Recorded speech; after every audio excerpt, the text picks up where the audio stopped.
بسم اللہ الرحمن الرحیم۔ السلام علیکم ورحمۃ اللہ وبرکاتہ۔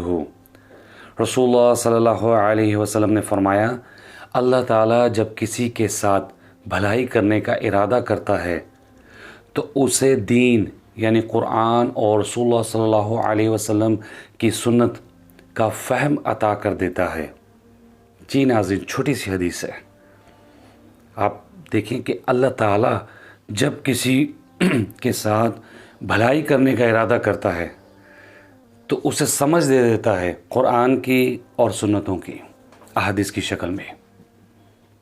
دیکھیں، اگر اللہ تعالیٰ نے ارادہ کر لیا تو ہوگا کیا کہ قرآن جب بھی آپ کھولیں گے، اگر آپ ڈائریکٹ عربی سمجھتے ہیں تو آپ سمجھ جائیں گے جیسے اللہ سمجھانا چاہتا ہے، اور جب آپ اس کا ترجمہ اگر پڑھتے ہیں تو انشاءاللہ اللہ تعالیٰ ویسے ہی آپ کو سمجھائے گا جیسے اس کا حق ہے قرآن کو سمجھنے کا۔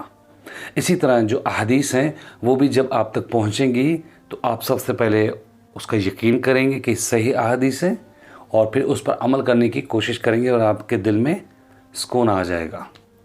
جب اللہ تعالیٰ بھلائی نہ کرنے کا ارادہ کرتا ہے تو ہوتا کہ سب سے پہلے قرآن ہی نہیں کھلتا، احادیث کی کتاب ہی نہیں کھلے گی، اور اگر کھل بھی جائیں تو آپ اس کو سمجھ ہی نہیں پائیں گے، آپ کو مشکل لگے گا، آپ بوجھ محسوس کریں گے۔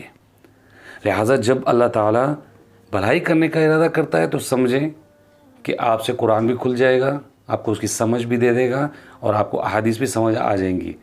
اور جب ارادہ نہیں کرے گا تو احادیث جو ہے وہ آپ کو سمجھ نہیں آئیں گی۔ دیکھیں، ہوتا کیا ہے کہ آپ لوگ کہتے ہیں کہ وہ نہیں جی حدیثیں بدل گئی ہیں، پرانا ہو گیا ہے، بعد میں آئی تھیں، ایسا ویسا۔ جب علماء کرام سے آپ سنتے ہیں تو وہ بھی تو احادیث ان کتابوں سے ہی آپ کو سناتے ہیں نا، بیان کرتے ہیں۔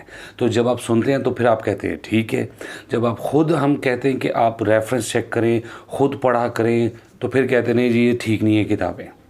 تو علماء کرام کون سی احادیث کہاں سے لے کر آپ تک پہنچاتے ہیں، سمجھنے کی بات ہے۔